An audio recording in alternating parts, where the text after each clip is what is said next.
Peyğəmbər əyləşib məsciddə, Mədinədə, gəldi, girdi məscidə, səhabə əyləşib yüzlərlə insan. Deyir, üstündən, başından, geyimindən bilinirdi də bu çöldə yaşayan bir ərəbdir. Çöl ərəbi deyirdilər də onlara. Çöl ərəbidir. Deyir, gəldi, girdi içəri, heç oturmadı. Selamun aleyküm, ya Resulallah, Hazreti Peyğəmbər buna cavab verdi. Aleykümselam, mümin. Ya Resulallah, bir sualım var, dedi, buyur.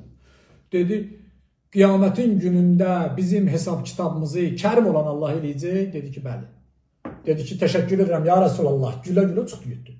Oradakı cəmaat, səhabələr söndülər, ya Resulallah, bu nə idi, bu nə sual idi, buna cavab idi. Biz də bilirdik də elə, kərim Allah eləyəcək bizim hesab kitabımızı. Dedi, gedin ondan soruşun da. Çıxdılar bunun üçün həyətində yaxaladılar, duyan görür, o nə sual idi, cavab verdim və gülə-gülə getdin. Dedi ki, mən arxain oldum, bu sözü işlədi ki, mən rahat oldum, da mənə problem yoxdur. Dedilər ki, neydən arxain oldun? Dedi, siz bilmirsiniz, kərim kimdir? Dedilər, yox. Dedi, əl-kərimu izə qədərə əfa. Kərim o şəxsdir ki, güc əlinə keçəndə bağışlayır. Ona deyirlər kərim.